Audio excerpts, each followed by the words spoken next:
¿Qué tal amigos? Yo soy Javier Carrá y esto es Sabiduría para la Vida.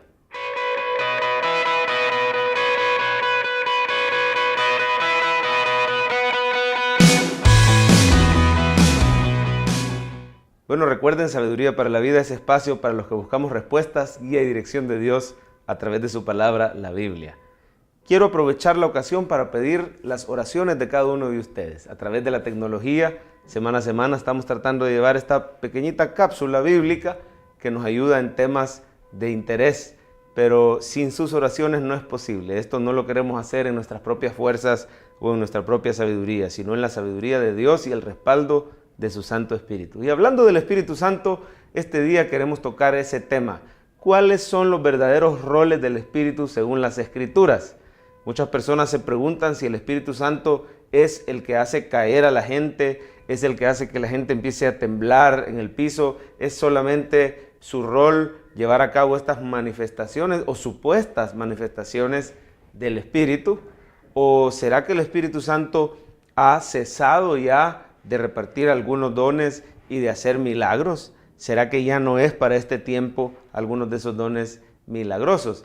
En todo caso, vamos a ver qué es lo que dice la palabra de Dios. Muchas gracias por sintonizarnos en Sabiduría para la Vida. Bueno, el apóstol Pablo le decía a los tesalonicenses: no apaguéis el espíritu, no menospreciéis las profecías, escudriñadlo todo y retened lo bueno. Y ese pasaje es muy importante para tener el correcto, el sano equilibrio cuando hablamos del tema del Espíritu Santo. El Espíritu Santo, hermanos, es alguien que siempre ha estado presente con el pueblo de Dios. Dice la palabra de Dios que desde el principio el Espíritu de Dios se movía sobre las aguas. Durante la creación Él estuvo presente.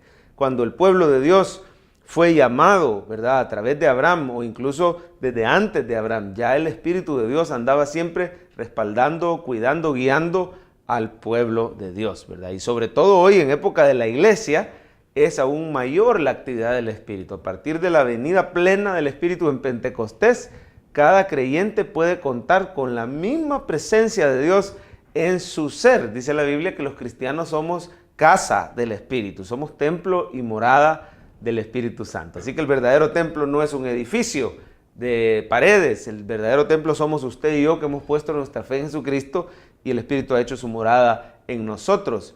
Pero ¿cuál es el rol del Espíritu? Porque se pueden ver dos extremos en los que Pablo no quería que los tesalonicenses cayeran. Por un lado, era el extremo de quizás difamar o abusar del Espíritu. Dice: escudriñadlo todo, retened lo bueno. Eso implica que había cosas que se daban en la iglesia que se le atribuían al Espíritu Santo, pero ni eran de Dios ni eran buenas. Y Pablo dice: solo retengan lo bueno. Van a haber cosas quizás de la carne o van a haber cosas quizás de las emociones. Eso sucede hoy en día cuando se dan estas supuestas manifestaciones que no son para nada bíblicas, ¿verdad? Como botar a la gente al piso, si Dios lo hace, qué bien, pero si tenemos que empujarlo y casi que echarle zancadilla a la persona para que caiga al piso, entonces, o pegarle la cachetada santa, ¿verdad? Tantos abusos que salen incluso hoy en las redes sociales que son objeto de escarnio de parte del incrédulo al nombre de Dios por estas manifestaciones abusivas, estas falsas manifestaciones, falsos milagros incluso, sin llegar a negar que el Señor todavía hace milagros, porque esa es una cosa no solo que la hemos visto, es bíblico, que el Señor sigue haciendo milagros, pero se da el abuso. Así que por un lado podríamos difamar o abusar del Espíritu, pero por otro lado podríamos llegar a apagar al Espíritu. Cuando decimos que los dones ya no son para hoy, cuando dejamos que nuestra carne se imponga y no le damos espacio. Por ejemplo, los tesalonicenses menospreciaban las profecías y por el contexto podemos ver que menospreciar las profecías no era menospreciar la palabra de Dios, era menospreciar el don de profecía que se daba en las iglesias. Y dice Pablo: escudriñenlo todo y retengan lo bueno. ¿Y qué es lo bueno? Bueno, lo que va de acuerdo a las Sagradas Escrituras. Así que podríamos apagar al Espíritu cuando decimos que ya no hace milagros, cuando ya no oramos por esos milagros, cuando ya no le damos espacio a la manifestación de los dones del Espíritu, siempre y cuando sea una manifestación ordenada y bíblica. Y muchas personas, por evitar caer en el abuso, caen en el error del desuso de los dones, pero el Espíritu Santo sigue haciendo maravillas entre nosotros. Mientras haya una iglesia cristiana en este mundo, mientras esa iglesia tenga que llevar adelante el Evangelio en medio de gran dificultad, va a haber un Espíritu Santo dándole poder sobrenatural a la iglesia de Cristo y a cada creyente en particular. Quisiera recordar entonces algunos de los roles bíblicos del Espíritu Santo. Por ejemplo, el Espíritu Santo es quien convence de pecado. No somos usted y yo los que vamos a convencer al incrédulo. Nosotros exponemos la verdad del Evangelio. Es el Espíritu Santo el único que puede convencer un corazón duro. Y cuando el Espíritu Santo toca un corazón, lo convence de su propia maldad y de su propia rebelión, de su orgullo, de su independencia de Dios y de su necesidad de Cristo. Necesitamos recordar esto cuando tengamos algún hijo, algún ser querido, algún pariente que no quiere venir al Señor. Ninguno puede venir a mí, dijo Jesús, si el Padre que me envió no le trajere. Tenemos que confiar en esa obra del Espíritu que trae a las personas, que les convence de pecado, y también dijo Jesús que les hace nacer de nuevo. Cuando habló con Nicodemo, le dijo, el que no naciere de agua y del Espíritu no puede ver el reino de Dios. Necesitamos que el Señor haga esa renovación total de corazón, de cuerpo, de mente, de alma, de espíritu, para poder venir a Cristo. Así que el Espíritu Santo hace eso, ¿verdad? Quizás la persona no va a venir necesariamente en un éxtasis, pero esa transformación para que alguien antes fuera duro de corazón y ahora ame al Señor y le sirva, es el milagro más grande, el nuevo nacimiento. Incluso al que ya es cristiano, el Espíritu Santo le sigue convenciendo de pecado.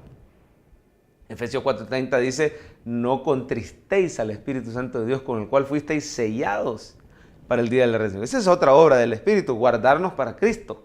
No nos deja que nos apartemos. El Espíritu que nos ha sido dado es esa garantía que un día el Señor nos va a llevar con Él y nos va a santificar del todo. Fíjese bien, las arras quiere decir esa garantía de que el esposo va a volver y nos va a llevar con Él. Y si ahorita en la tierra produce el fruto del Espíritu, que es amor, gozo, paz, paciencia, benignidad, bondad, fe, mansedumbre y templanza, si ahorita produce eso en parte por la dureza de nuestra carne, imagínense cómo va a ser el Señor cuando nos lleve con Él, nos va a llevar a un estado de perfección.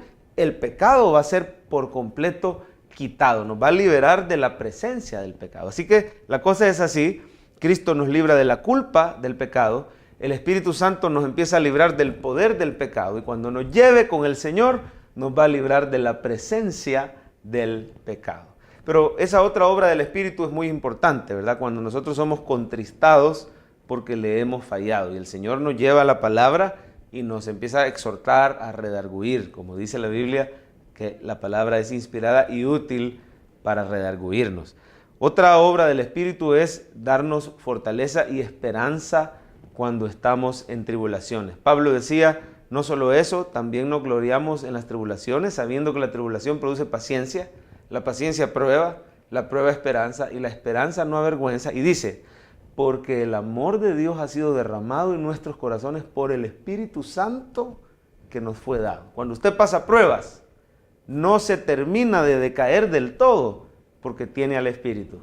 Y Jesús dijo, yo os enviaré otro consolador para que esté con vosotros siempre. El Espíritu de verdad al cual el mundo no le puede recibir porque no le conoce. Pero nosotros sí, porque mora entre nosotros y estará, dijo Jesús, en nosotros. Pues a partir del Pentecostés ya mora en nosotros el Espíritu Santo y cuando usted pasa pruebas no está solo, hermanito. Cuando usted pasa pruebas tiene, hermanita linda, tiene al Espíritu Santo que le fortalece, le llena de esperanza, le llena de amor, le ayuda a soportar la prueba. Quizá nuestra oración tenga que ser, Señor, lléname de tu Espíritu. No necesariamente te va a quitar ya la prueba, pero sí te va a fortalecer mientras dure la prueba.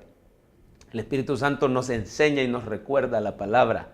Así lo dijo Jesús. Dijo, Él os enseñará todas las cosas y os recordará todo lo que yo os he dicho. Recordemos al Señor Jesús cuando es bautizado por Juan el Bautista y luego es ungido por el Espíritu Santo que desciende sobre Él en forma de paloma y dice la voz del Padre, este es mi Hijo amado en quien tengo complacencia.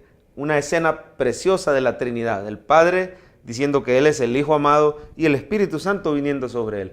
Ahora Jesús es llevado al desierto y el enemigo lo comienza a tentar y comienza a tratar de estorbar la obra que Cristo tenía por delante, pero Jesús, lleno del Espíritu, decía, escrito está, no tentarás al Señor tu Dios. Escrito está, no solo de pan vivirá el hombre, al Señor tu Dios adorarás y solo a Él servirás. Esas citas de la palabra de Dios que Jesús hizo, las hizo porque el Espíritu Santo nos enseña y nos recuerda todas las cosas. Antes de leer la Biblia, debemos depender en oración del Espíritu Santo. Antes de venir al culto, por ejemplo, y oír una prédica, ore, adore, alabe al Señor, pida esa llenura para que el Espíritu Santo nos ilumine y nos abra el entendimiento.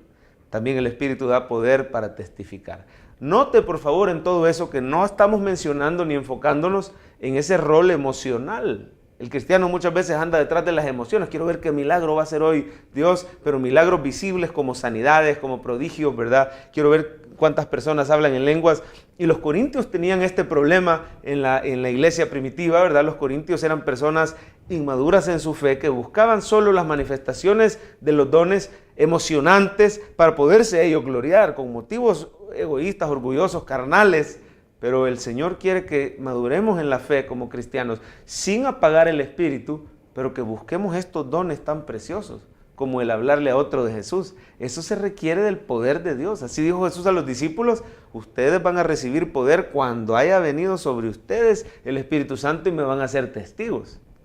Y ahí tenemos a un apóstol Pedro, después de andar negando al Señor, huyendo como gallina, escondiéndose por temor a lo que le pudieran hacer. Y luego el día de Pentecostés se pone de pie y le predica a más de 3,000 personas y 3,000 recibieron a Cristo ese día. Una predica que impactó, que confrontó. Tenemos a un Esteban lleno del Espíritu Santo, soportando aún el apedreamiento, el linchamiento público que le hicieron los judíos con tal de predicar la palabra del Señor. Así que el Espíritu Santo nos da poder, nos da denuedo, nos da valor para testificarle a un pariente quizás inconverso. Y tantas cosas más que hace el Espíritu Santo como interceder por nosotros, transformarnos, producir el fruto, ¿verdad? Él es el que nos santifica, de Él debemos depender para parecernos más a Jesús. El Espíritu Santo es la clave para una vida victoriosa y hemos de buscar su llenura. La Biblia dice, no os embriaguéis con vino, en lo cual hay disolución, antes bien ser llenos del Espíritu. El cristiano que quiere tener victoria en su vida con el Señor, debe de buscar diariamente la llenura del Espíritu. Así dice Pablo, andad en el Espíritu y no satisfagáis los deseos de la carne. Necesitamos el Espíritu Santo cada día. Cuando tú oras, cuando tú alabas a Dios, cuando tú adoras, cuando tú lees tu Biblia y te saturas tu mente con versículos de la palabra de Dios, el Espíritu Santo comienza a llenarte y a producir todas estas obras. Y cuando Él quiere, reparte dones, da sabiduría. Cuando Él quiere, puede hacer milagros, pero que no andemos detrás de los milagros, sino de buscar la bendita y santa voluntad de Dios y el cumplimiento de sus propósitos para nuestra vida. Bueno, esto ha sido todo por hoy. Muchas gracias por ver este video. Gracias por suscribirse a este canal, Javier Carrá, Sabiduría para la Vida. Por favor, denle thumbs up, compártanlo si ha sido de bendición. Y con el favor de Dios nos veremos la próxima semana. Dios les bendiga.